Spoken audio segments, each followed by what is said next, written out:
Hello, my name is Serena, and I'm 37 years old. A lot has happened in my life over the past few months, and I thought I would share my experience with you. I also want to give a word of caution. Always listen to your gut. Not all family members can be trusted, and it's better to be safe than sorry. My story begins when I met my husband, Danny. We both worked at the same company, albeit in different departments. We first crossed paths at a company celebration that brought all the departments together. Danny and I hit it off instantly, spending the entire event engrossed in conversation. We exchanged numbers at the end of the night, and soon after, we started dating. After 3 wonderful years together, we decided to get married. Our wedding day was the happiest day of my life. Danny and I had a great relationship. We rarely fought and had an unspoken understanding that kept us in sync. However, there was one issue in my otherwise perfect life. My mother-in-law, Willow. Willow was quite the character. While she could be pleasant, she also had moments of rudeness and would sometimes make snide remarks or even insult me outright. Thankfully, Danny always stood up for me, which I appreciated. The main problem with Willow was her forgetfulness. Whether it was due to an actual memory issue or something else, she constantly forgot things. Despite our suggestions to seek help, she refused, insisting she was fine. But I started noticing that her forgetfulness seemed selective, especially when it came to me. One incident involved my laptop. Willow borrowed it to browse Amazon and ended up ordering expensive items using my saved card information. When the order was placed, it was charged to my account. I was upset, but Danny managed to get her to pay me back. Another time, Danny and I were planning a short trip and needed someone to care for our cat.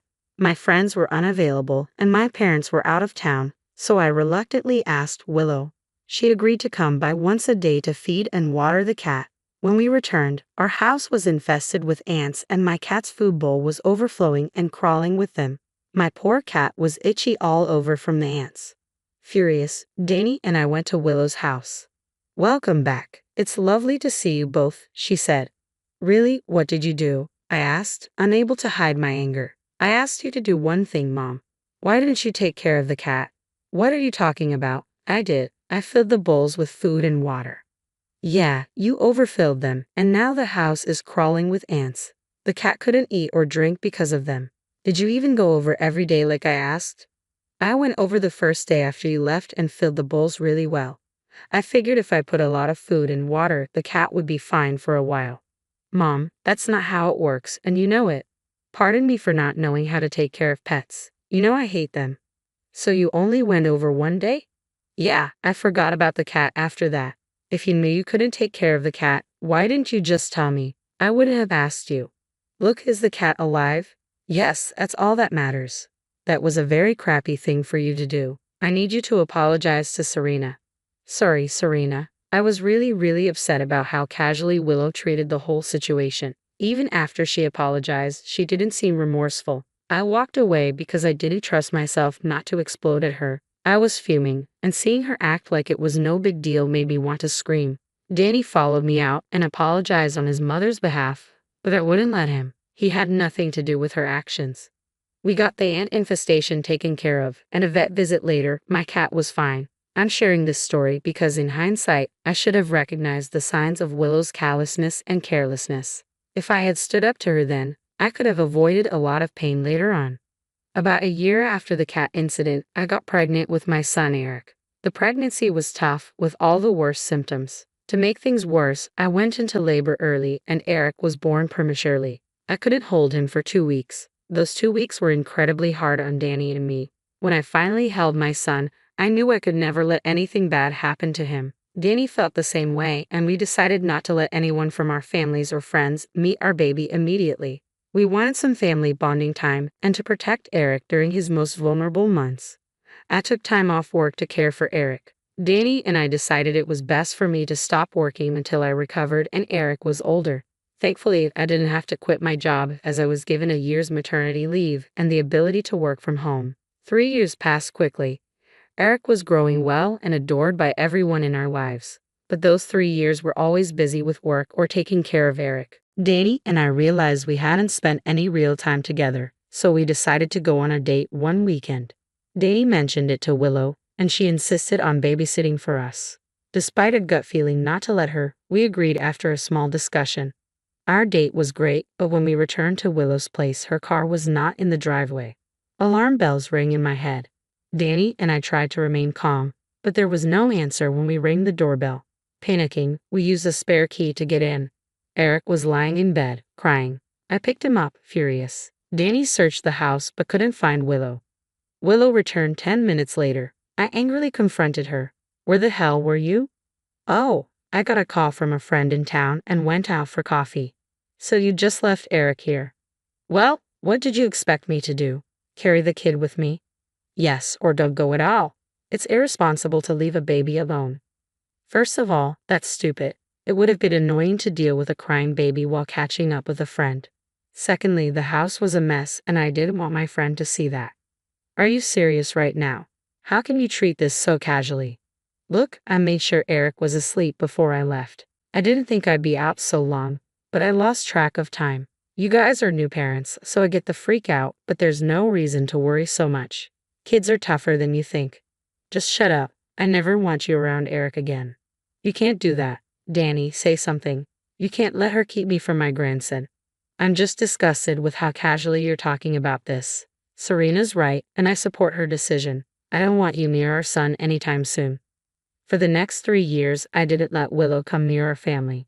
Just the thought of her made my blood boil. She tried to reach out many times, but I ignored her. Danny was on my side, even though I knew he didn't like not talking to his mom. I told him he was free to talk to and visit her. I just didn't want her near Eric or me. Danny spoke to her every other weekend, and that was the extent of our involvement with Willow. One day, Danny told me he had something to discuss with me. There's something I need to discuss with you, Danny began. Oh, what does she want? I replied, already feeling my anger simmering. She keeps apologizing for what she did to Eric 3 years ago. Why is she suddenly apologizing now? She said she wants to see her grandson again. Absolutely not. That's exactly what I told her. But then she went on about how she's getting old and doesn't want to spend the rest of her life estranged from her son and grandson. That's a fate she chose for herself. I know, but you can't possibly be considering letting her back into our lives. She just seems so apologetic. Yeah, probably because she has something more devious in mind. I doubt that. I know you're still upset about what happened, but she did put our son's life in danger. I'm sorry, but I don't want someone who showed no care for my son in his life. He deserves better than that. I completely agree. All I'm suggesting is that we slowly reintroduce her into his life. No, Danny, don't be so stubborn. I'm not suggesting we let her be with him unsupervised again. I'm saying we let her see him. She has been apologizing like crazy recently, and she really does seem remorseful. Fine, she can meet him, but only when I'm there. She can't touch him unless he wants her to, and she has to respect all the boundaries we set. If she makes a fuss, her visitation rights are revoked. That's fair. I'll tell her she can meet him next weekend. Even though I didn't want it, I allowed Willow back into our lives. She became a loving grandparent to Eric. She complained about the boundaries we set, but she never violated them. Slowly, she and Eric developed a good bond, and we began seeing her once a week for family dinners. She would spoil Eric with gifts and plan family trips so he could have a good time, always ensuring Danny and I were involved. She kept this up for the next 3 years, and I slowly believed she had changed. Then one day she came over with something important to ask. I need to ask you guys something, she began. What is it, Mom? Danny asked. I was thinking that Eric and I haven't really spent much time together recently. Thanks to Serena, I miss a lot of time with him. You were a danger to him. Of course, I wouldn't let you be around him. I left him unsupervised once, Serena. Yes, you left him alone at home to go out for coffee with your friend. How could I ever trust you to watch my son again? Okay, Mom, what is it that you wanted to ask us? I wanted to ask if I could take Eric to the zoo this weekend. What? Why? I asked, shocked. Eric keeps talking about how much he loves giraffes, and I thought I could take him to see some. Mom, we just told you why we don't want you to have alone time with Eric. I know, and I'm really sorry for what I did. I hate that I did that to him. I just want to prove to both of you that I've become better. So you want to take him to the zoo? That's a 2-hour drive away. I know it's a big ask, but I promise to bring Eric back. You can go, but only if we come along, I said firmly. No, I want some alone time to bond with him. Absolutely not. How long will you keep punishing me for something I did 6 years ago? I've been good so far and have never hurt Eric. Please. You know what, Mom? Why don't you give Serena and me some time to talk about it? We'll get back to you on that. Danny intervened. I didn't want Eric to go somewhere far alone with Willow, but Danny was sure she had changed. She had been a good grandmother for the past few years, so much so that she was Eric's favorite. We asked Eric if he wanted to go to the zoo with Willow, and he excitedly said yes. Against my better judgment, I told Willow she could take him. Eric was excited to go on the trip with his grandma, but I was anxious. I asked Willow when they'd be back, and she promised by 4:00 p.m. I spent the day in a worried mess. When 4:00 p.m. came, Eric wasn't home. I waited another hour, thinking maybe they were stuck in traffic. Another hour passed, and they still weren't home. Danny suggested they might have stopped for dinner, but when they still didn't return, I called Willow. Willow, where are you? I'm at home. All right, and where's Eric? You left with him this morning, and it's 6:00 p.m. now. Oh, right. I think I forgot him at the zoo. I guess I also forgot to tell you. What do you mean you forgot him at the zoo? One minute he was holding my hand, and the next he wasn't. I didn't really pay attention because I was overheating. I left the zoo when it got too hot for me and realized halfway home that Eric wasn't in the car. What the actual hell is wrong with you? How could you not immediately call me or the cops? I screamed into the phone. Relax, it's not that big of a deal. The zoo is open until 8:00 p.m. If you leave right now, you'll get there in time to bring him back, Willow responded, sounding disturbingly nonchalant. How are you being so calm about this? He's just a child. He's old enough to know where to go if he's lost. He'll be fine, just go collect him. I'm going to make sure you regret doing this. I hung up the phone, my hands trembling with fear and anger. Danny and I drove as fast as we could to the zoo. He kept apologizing for convincing me to let Willow take Eric, but I knew I should have been smarter about the decision. It was only natural to trust someone who was supposed to be family. On the way to the zoo, I managed to get in contact with the management. They informed me that Eric was okay sitting in the security room. I told them we were on our way, and they assured me he was safe and would be there when we arrived.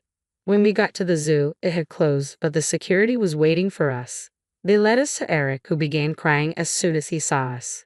He clung to us for a good 5 minutes, refusing to let go. The security guards informed us that he had cried for hours until he finally went silent.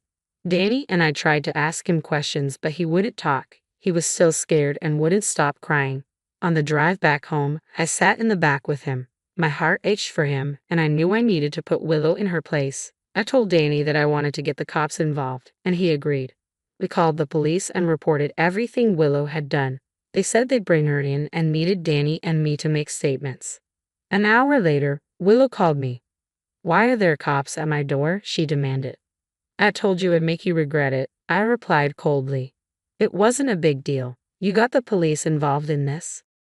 You put my child's life in danger. Why wouldn't I get the law involved? You got him back, didn't you?